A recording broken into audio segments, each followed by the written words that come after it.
नाज़रीन अस्सलामु अलैकुम वरहमतुल्लाहि वबरकातुह। सीधी बात के ताज़ा प्राइम टाइम इवनिंग में आप लोगों का इस्तकबाल है। नाज़रीन, मैं अंसार अज़ीज़ नदवी आज प्राइम टाइम में सबसे पहले हमारे कश्मीर से एक आलिम दीन जो हमारे जानने वालों में से है, कई दफ़ा हमारे दफ्तर भी तशरीफ़ ला चुके हैं, उनका एक पैगाम आप लोगों के नाम आया हुआ है। मैं वो पैगाम आप लोगों के सामने सुनाना चाहता हूँ, जिनका नाम तालिब बशीर है। इसके अलावा भी कुछ अहम तरीन ख़बरें हैं जिस पर मुख्तसर आपको इंफॉर्मेशन भी दूंगा। डॉक्टर जाकिर नाइक के सिलसिले में और इस वक्त अफ़गानिस्तान में बहुत ज़ोर से धमाका होने की ख़बरें आ रही हैं। अभी ताज़ा ख़बर है 24 अफराद के हलाक होने की ख़बरें आ रही है। इंतखाबी जलसे में धमाका हुआ था।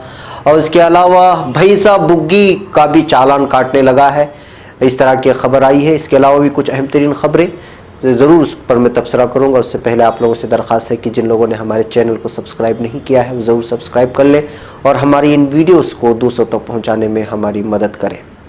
बहरकैफ नाज़रीन, हम सबसे पहले बात करते हैं कश्मीर से। हमारे मौलाना जो इस वक्त किसी तरह से जो है कश्मीर से निकल करके दूसरी रियासत में आए हुए हैं, और वो उनसे फ़ोन में जब राब्ता हुआ तो उन्होंने पैगाम आप तमाम लोगों के नाम करने के लिए कहा है।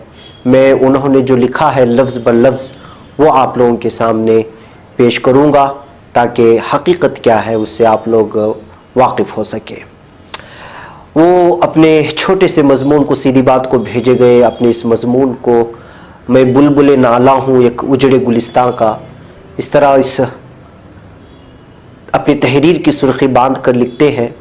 असा अन तकरहू शयअन वहुव खैरुल लकुम, असा अन तुहिब्बु शयअन फहुव शर्रुल लकुम। बहुत मर्तबा दुनिया में ऐसा होता है कि जिसका हम सबको मुशाहिदा भी होगा कि हम अपनी परेशानियां दूर करने के लिए कुछ फ़ैसले कर लेते हैं, लेकिन इन फ़ैसलों से परेशानियां कम होने के बजाय बढ़ जाती हैं। लेकिन इसके बावजूद अहले ईमान ना ही हिम्मत हारते हैं ना ही नाउम्मीद होते हैं, क्योंकि उनका अक़ीदा ये होता है कि वल क़द्र खैरिही व शर्रिही मिनल्लाहि ताला, यानी शर और खैर दोनों मिन जानिबिल्लाहि ताला है। लेकिन अहले ईमान हाथ पर हाथ धरे मुंतज़िरे फ़र्दा नहीं रहा करते। जो हम पर गुज़र गया वो गुज़रना तय था, जो हमें पेश आने वाला है इससे हम सब बेखबर हैं, हाकिम भी और महकूम भी। लेकिन जो हम कर सकते हैं अभी फ़िलहाल में, वो करने में हमें अभी कोई आर, शर्मिंदगी, डर और खौफ नहीं होना चाहिए। जबकि हमारा ये अक़ीदा है अल्लाह का हुक्म होकर रहेगा, इसमें जल्दी मत मचाओ। बहरकैफ इस तनाज़ुर में चंद दिन से चंद सोशल मीडिया और प्रिंट मीडिया के खिलाड़ियों के खेल कश्मीर के हवाले से देखकर हैरान हुआ जाता हूँ। बजाय इसके कि वो इस वक्त की ज़रूरत को सोचते, लिखते और बोलते, वो माजी की गलतियों को उछालने में और मुस्तकबिल की पेशनगोइयों में ऐसे लगे हैं जैसे माजी में उनसे मशवरा ना लेने की वजह से हमें इन मुश्किलात का सामना करना पड़ रहा है, और मुस्तकबिल गोया उनके हाथ में है और आज की गोया उन पर कोई जिम्मेदारी ही नहीं है। उन्होंने लिखा है, क़ारिन किराम में कश्मीरी होने की हैसियत से और हालात को देखने के बाद चंद गुजारिशात आप सबके सामने रखना अपना फरीज़ा समझता हूँ। इस वक्त आप हमें खुश करने, जज्बातियत से पुर मज़मून लिखने के बजाय तन्हाइयों में अल्लाह से आफ़ियत की दुआएं मांगे। बिलाशुबा हम आपकी दुआओं को नहीं सुन सकते, लेकिन जो उसका बदला आपको दे वो बहुत सुनने और जानने वाला है। इस वक्त बेशक कश्मीर में ऐसे लोग हैं जिनके पास घरों में 3-4 महीने का राशन और ज़रूरत का सामान है, लेकिन बहुत से ऐसे लोग हैं जो दिन भर मजदूरी करके शाम के वक्त अपने बच्चों और बच्चियों की ज़रूरतों को पूरा करते थे। इस वक्त अगर आप उनकी कोई मादी मदद कर सकते हैं तो कर गुजरिए, बदले के उम्मीदवार अल्लाह से रहिए। आज बहुत से हिंदुत्व के लोग, ईसाई मिशनरीज़ के लोग और कादियानी इस मुहिम में लग चुके हैं ताकि मौके का फ़ायदा उठा सके, लेकिन हाय अफसोस आप एक दूसरे को गलत साबित करने में लगे हुए हैं। आखिर में अपने बड़ों से अदबन ये गुजारिश करना चाहता हूँ, अगर कहने में कोई गलती हो जाए तो माफ़ी चाहता हूँ। आप इस सख्त वक्त में खुदारा बहुत एहतियात से काम लें और अपने को उस शैतानी मीडिया से दूर रखें जो बातों को तोड़ मरोड़ कर पेश करने में बड़ा ही शातिर दिमाग है। अपने असलाफ के इस कुरानी नुस्खे को भी मलहूज़ रखें जिसमें फरमाया गया, या अय्युहल्लज़ीना आमनू इज़ा लक़ीतुम फ़िअतन फ़स्बितू वज़कुरुल्लाह कसीरन लअल्लकुम तुफ़्लिहून। और अपने छोटों और मज़लूम कौम को अपनी दुआओं में जगा दे तो ज़ह किस्मत। बहरकैफ नाज़रीन, तालिब कश्मीरी साहब का ये कहना था, वहाँ के हालात को समझते हुए انہوں نے اشاروں میں بہت ساری باتیں بیان کی ہیں تاکہ وہ بھی کسی بھی طرح کی جو ہے پکڑ دھکڑ سے بچے رہیں۔ بہرکیف انہوں نے اپنا نمبر بھی لکھا ہے 9622922247۔ اس کے علاوہ اگر چونکہ کشمیر کے حالات بہت ہی جو ہے ناگزیر ہیں، ایسے حالات میں اگر کوئی ان کی امداد کرنا چاہتا ہے تو وہ مجھ سے بھی رابطہ کر سکتے ہیں۔ میرا نمبر ہمیشہ آپ لوگوں کو دیا جاتا ہے، نمبر آپ نوٹ کر لیں 9663027449 اور مجھے اشارہ دے، میں دیکھتا ہوں کہ کس طرح وہاں پر امداد پہنچائی جا سکتی ہے، کون سی صورتحال نکالی جا سکتی ہے، کون سی راہیں نکالی جا سکتی ہیں کہ وہاں پر اس وقت جو مزدور طبقہ ہے اور ان کے گھروں میں اس وقت کھانے پینے کے لیے بھی کچھ بھی نہیں ہے اور وہ پوری جو ہے اپنے گھروں میں پھنسے ہوئے ہیں، ایسے حالات میں ہم تمام لوگوں کی ذمہ داری ہے بحیثیت انسان، وہ چاہے ہندو ہو یا مسلمان یا کسی بھی مذہب سے تعلق رکھنے والا ہو، کہ جب کوئی پریشان ہوتا ہے تو اس کی پریشانیوں کو دور کرنا ہم تمام لوگوں کی ذمہ داری ہے۔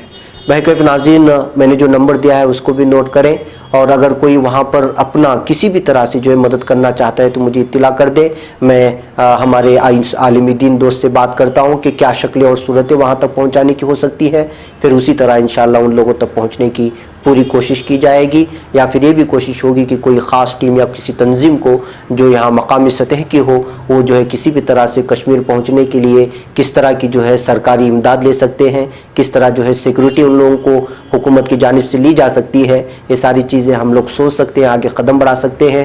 ظاہر سی بات ہے کہ وہ تنظیمیں جو تنظیمیں اس وقت جو ہے اسی طرح کے موقعوں کا فائدہ اٹھا کر کے ہمارے ایمان اور ہمارے دین سے جو ہے کھیلنا چاہتی ہے، ان تمام تنظیموں کو موقع نہ دیتے ہوئے میری اور آپ کی کوششیں ہونی چاہیے کہ ان مظلوموں تک اور جو لوگ اس وقت پریشان حال ہیں ان تک ضرور مدد کریں۔ بہرکیف ناظرین، آج کے پرائم ٹائم کا ایک اہم پیغام تھا جو میں آپ کے سامنے رکھ دیا۔ بہرکیف ناظرین، اب ہم بات کرتے ہیں مغربی بنگال کے 2 اضلاع کی۔ مغربی بنگال کے 2 اضلاع سے پولیس نے کثیر مقدار میں اسلحہ، گولہ بارود، جعلی نوٹ اور دیگر چیزیں برآمد کر لی ہیں۔ افسران نے منگل کو یہ جانکاری دی ہے۔ مرشید آباد ضلع کے فرخا میں اسلحوں کی فراہمی کرنے والے ریکٹ کا پولیس نے بھانڈا پھوڑ دیا۔ خفیہ اطلاعات کی بنیاد پر پولیس نے کارروائی کرتے ہوئے شنکرپور علاقے میں 2 بائک سوار نوجوانوں کی مشتبہ طور پر گھومتے ہوئے دیکھنے کے بعد انہیں گرفتار کر لیا۔ پکڑے گئے دونوں نوجوانوں کے پاس سے 9 پستول، 5 پائپ گن، 67 زندہ کارتوس، 6 خالی میگزین، 60,000 روپے قیمت والے جعلی نوٹ برآمد کیے گئے۔ دونوں ملزمین جھارکھنڈ کے پاکڑ کے رہنے والے ہیں۔ ایس پی مکیش نے اس سلسلے میں بتایا کہ کچھ وقت سے ہمیں جانکاری مل رہی تھی کہ ضلع کے کچھ لوگ فرقہ میں رہنے والے ایک شخص کو ہتھیار پہنچائیں گے۔ ہم نے سپلائروں کو گرفتار کر لیا، ہم نے چھاپہ ماری کی لیکن اس کا پتہ نہیں چلا۔ دوسری طرف جنوبی 24 پرگنہ ضلع میں غیر قانونی بندوق بنانے کی ایک فیکٹری کا بھی پتہ چلا ہے۔ بروئی پور ضلع کے پولیس سپرنٹینڈنٹ راشد منیر خان نے کہا کہ خبر ملنے کے بعد ہم نے جیون ٹولہ میں ایک گھر پر چھاپہ مارا اور گھر کے مالک سمیت 2 اشخاص کو گرفتار کیا۔ 3 بندوقیں، 1 پائپ گن، 1 ریوالور، 1 7 mm پستول، 6 دیگر نیم تیار کردہ پستول، 10 زندہ کارتوس بھی ضبط کیے ہیں۔ منیر خان نے کہا ہے کہ ایک شخص سے پوچھ تاچھ کی جا رہی ہے۔ 2 گرفتار اشخاص نے اعتراف کیا کہ گزشتہ 4-5 مہینوں سے اسلحوں کی فیکٹری چلا رہے تھے۔ انہوں نے کہا کہ یہ کیننگ، بسنتی اور سندیش کھلی علاقوں میں اسلحوں کی فراہمی کرتے تھے۔ تو بہرکیف ناظرین، اس طرح کے اسلحہ کی برآمدگی کے بعد ایک مرتبہ پھر عوام کی سیفٹی کو لے کر کے سوالات کھڑے کیے جا رہے ہیں اور اس وقت جو ہے یہ میڈیا میں موضوع بحث بنا ہوا ہے۔ اس درمیان ناظرین، افغانستان سے ایک بہت ہی افسوسناک خبر آج پہنچی ہے۔ یہاں طالبان اور امریکہ کے درمیان بات چیت اور ان کے جو ہے ہوتے رہ گئی ہے اور امریکہ نے پوری طرح کینسل کر دیا ہے۔ وہاں پر لگاتار ہو رہے حملے اور خودکش بمبار حملوں کی وجہ سے اب ایک اور افسوسناک خبر یہ ہے کہ افغانستان کی صوبہ پروان میں منگل کے روز ہونے والے ایک دھماکے میں 24 افراد ہلاک اور 31 دیگر لوگ زخمی ہو گئے ہیں۔ یہ دھماکہ صدر اشرف غنی کے انتخابی جلسے کے دوران ہوا ہے۔ تمام جاں بحق افراد صدر کے حامی تھے۔ صوبائی گورنمنٹ ہسپتال کے ہیلتھ آفیسر عبدالقاسم سانگن نے خبر رساں ایجنسی اسپوتنگ کو اطلاع دی۔ ڈاکٹروں کے مطابق اس حملے میں 31 افراد زخمی ہوئے ہیں۔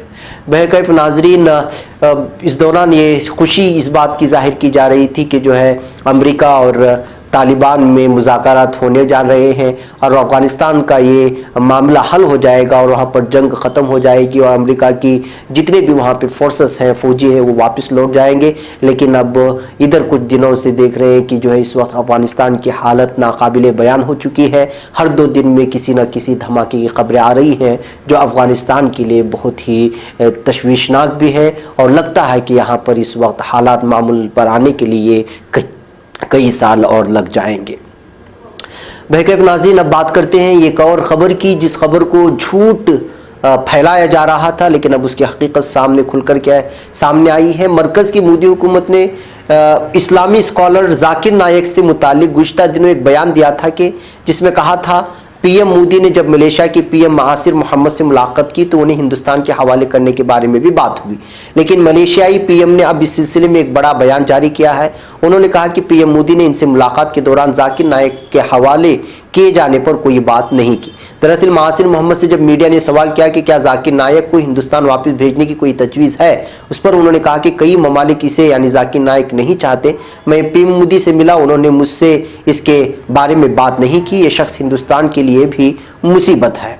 इस तरह उन्होंने कहा। मलेशिया के वज़ीर आज़म महासिर मोहम्मद ने जाकिर नायक की तकरीरों पर रोक लगाए जाने के बारे में कहा कि किसी भी गैर मलेशियाई मुस्तकिल बाशिंदा को मुल्क की सियासत और सिस्टम पर तबसरा करने का इख्तियार नहीं है।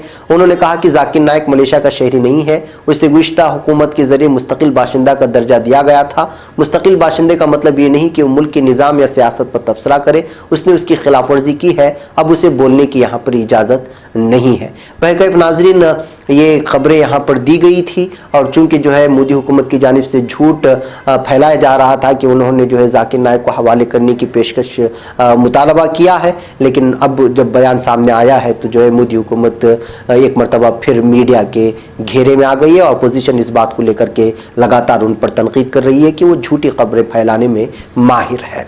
बहरकैफ नाज़रीन, एक और ख़बर आप लोगों के सामने रखें, वो ये है कि इस वक्त राम मंदिर और बाबरी मस्जिद तनाज़े को लेकर के जो है इस वक्त जैसा कि आप जानते हैं कि लगातार सुप्रीम कोर्ट में इस वक्त जो है मामला चल रहा है, सुनवाई हो रही है। मैं उसी का कुछ खुलासा आप लोगों के सामने पेश करता हूँ।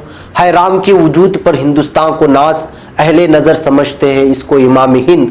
सुप्रीम कोर्ट में अयोध्या तनाज़े पर समाअत के 25वें दिन समाअत के दौरान मुस्लिम फरीक के वकील राजीव धोन ने अल्लामा इकबाल का ये शेर पढ़ा। राजीव धोन ने कहा कि भगवान राम की बुजुर्गी पर कोई इख्तिलाफ नहीं है, इस बात पर भी इख्तिलाफ नहीं है कि भगवान राम का जन्म अयोध्या में कहीं हुआ था, लेकिन इस तरह की बुजुर्गी किसी मकाम को एक कानूनी शख्सियत में तब्दील करने का मुतबादिल कब हो गई। समाअत के दौरान धोन ने अल्लामा इकबाल के मज़कूरा शेर का जिक्र करके राम को इमाम हिंद बताते हुए उन पर नाज करने की बात कही। धोन ने दलील दी कि जन्म स्थान एक शख्स नहीं हो सकता। उन्होंने दलील दी कि जन्माष्टमी भगवान कृष्ण के जन्मदिन के तौर पर मनाया जाता है, लेकिन कृष्ण कानूनी शख्सियत नहीं है। शिया वक्फ बोर्ड के दावे को मुस्तरद करते हुए राजीव धोन ने दलील दी है कि बाबरी मस्जिद वक्फ जायदाद है और सुन्नी वक्फ बोर्ड का इस पर हक है। उन्होंने ये भी कहा कि बाबरी मस्जिद के बाहर का राम चबूतरा 1885 के बाद ही राम जन्म स्थान के तौर पर मशहूर हुआ था। बहरकैफ नाज़रीन, बाबरी मस्जिद को लेकर के जो है लगातार जो है इस वक्त सुनवाई इसमें चल रही है और इस मामले को लेकर के कोई ना कोई बयान हर दिन सामने आ ही जाता है। राजीव धोन के आज इस तरह की जो है चीज़ें पेश करने के बाद उनका अल्लामा इकबाल का शेर पेश करना और उस पर अपनी दलील देना, ये आज सुर्खियों में बना हुआ है अखबारात की। इस वजह से सोचा कि प्राइम टाइम में भी इस तफसीलात को आप लोगों के सामने पेश करें। बहरकैफ नाज़रीन, अब एक बात करते हैं आप जम्मू कश्मीर को लेकर के सुप्रीम कोर्ट ने कल जो फैसला सुनाया है या फिर जो मरकज़ी हुकूमत को अपील की है वो आप लोगों के सामने रखता हूँ। सुप्रीम कोर्ट ने सोमवार को मरकज़ से कहा है कि जम्मू कश्मीर में कौमी मफादात को ध्यान में रखते हुए तरजीहात के साथ हालात को मामूल पर लाएं। Chief justice Ranjan Gogoi, justice एस.ए. Bobde और जस्टिस एस. अब्दुल नज़ीर के एक बेंच ने हुकाम से कहा है कि वादी में आम जिंदगी को बहाल करें और इफादी सहूलियात तक लोगों की रसाई को यकीनी बनाएं। अदालत ने कहा है कि कौमी मफादात को ध्यान में रखते हुए तरजीहात के साथ पाबंदी हटाई जाएगी। अदालत ने मरकज़ से कश्मीर में जल्द से जल्द हालात को मामूल पर लाने के लिए हर मुमकिन कदम उठाने को भी कहा है। उसने कहा कि वादी में अगर और मुबैना बंद है तो इससे जम्मू कश्मीर हाई कोर्ट निपट सकती है। कश्मीर टाइम्स के एग्जीक्यूटिव एडिटर अनुराधा भसीन की तरफ से जम्मू कश्मीर में मुवासलाती जराये पर लगी पाबंदियों को हटाने की मांग करने वाली अर्जी पर अदालत ने यह हुक्म दिया। मरकज की तरफ से पेश हुए अटॉर्नी जनरल के वेणुगोपाल ने बेंच से कहा कि ये गोली भी नहीं चलाई गई और कुछ मकामी पाबंदियां लगी हैं। कश्मीर डिवीजन के 80% से ज्यादा थाना हलकों से पाबंदियां हटा दी गई हैं। बहरकैफ नाज़रीन, ये थी कश्मीर के बारे में जो लंबी तफसीलात जो सुप्रीम कोर्ट की जानिब से जो है दी गई थी। अब देखना यह है कि जो है अदालत के इस हुक्म पर मरकजी हुकूमत कब तक जो है अमल पैरा होती है। इस बीच महलूक तबरेज़ अंसारी की बीवी का एक बयान सामने आया है, मैं वो रख करके आज के इस सिलसिले को ख़त्म करते हैं। झारखंड मॉब लिंचिंग मामले में शिकार हुए महलूक तबरेज़ अंसारी की बीवी ने धमकी दी है कि अगर मुल्ज़िमीन पर कत्ल का मुकदमा नहीं दर्ज किया गया तो वो अपनी जान दे देंगी। पीर के रोज महलूक तबरेज़ की 24 साला बीवी शाइस्ता परवीन ने अहल खाना के साथ डीसी और एसपी से मुलाकात कर मामले में ताज़ीरात हिंद की दफ़ा 302 के तहत केस चलाने का मुतालबा किया। शाइस्ता ने दरखास्त देकर आगे की कार्रवाई के लिए पुलिस से पोस्टमार्टम, विसरा और एसआईटी रिपोर्ट की कॉपी भी मांगी है। पीर के रोज तबरेज़ अंसारी कत्ल मामले में उस वक्त नया मोड़ आ गया था जब महलूक की बीवी ने कलेक्ट्रेट पहुंचकर डीसीए दोड्डे से मुलाकात कर मुल्जिमीन को सख्त सजा दिलाने का मुतालबा किया। इस दौरान शाइस्ता ने इंतजामिया पर इल्जाम आयद करते हुए कहा कि इस मामले में दफा 302 को हटाकर दफा 304 के तहत जांच अफसर ने गलत तरीके से अदालत में फर्द जुर्म पेश किया है। शाइस्ता ने धमकी देते हुए कहा कि अगर मुल्जिमीन पर कत्ल का मुकदमा दर्ज नहीं हुआ तो वो अपनी जान दे देंगी, यानी खुदकुशी कर लेंगी। इस दौरान शाइस्ता परवीन ने दरखास्त देकर कहा कि तबरेज़ अंसारी की मौत गांव वालों की पिटाई और पुलिस व डॉक्टरों की लापरवाही के सबब हुई। ऐसे में आगे की कार्रवाई के लिए फैमिली को पोस्टमार्टम, विसरा और एसआईटी रिपोर्ट की जरूरत है। उन्होंने बताया कि इस सिलसिले में वो पहले भी दरखास्त देकर रिपोर्ट का मुतालबा कर चुकी हैं, लेकिन वो अब तक नहीं दी गई है। गौरतलब है नाजरीन कि 17 जून की रात झारखंड में जमशेदपुर में तबरेज़ अंसारी अपने रिश्तेदार के घर से सरायकेला वाक़ अपने गांव कदमडेह जा रहा था। इसी दौरान रास्ते में गांव वालों ने चोरी के इल्जाम में उसे पकड़ लिया और पोल से बांधकर रात भर उसकी पिटाई करते रहे। इस दौरान मुबैना तौर से उससे जय श्री राम और जय हनुमान के नारे भी लगवाए गए। रात भर पिटाई के बाद अगले दिन सुबह उसे पुलिस के हवाले किया गया था। बहरकैफ नाज़रीन, ये थी आज की प्राइम टाइम की कुछ अहम तरीन खबरें जो आप लोगों के सामने रखना ज़रूरी था। जाहिर सी बात है कि जहाँ जुल्म होगा उसके खिलाफ सीधी बात बोलेगा और मजलूमों के तय हमेशा अपनी आवाज़ उठाते रहेगा। यही सीधी बात का अपना पैगाम भी है, उसका मिशन भी। मुझे उम्मीद है कि आप हमारी इस मिशन से जुड़े रहेंगे और हमारी इन सच्ची और पक्की और हकीकी बातों को दूसरों तक पहुँचाने में हमारी मदद करते रहेंगे। मुझे इजाज़त दे, फिर इंशाअल्लाह मुलाकात होगी। अस्सलामु अलैकुम वरहमतुल्लाहि वबरकातुहू।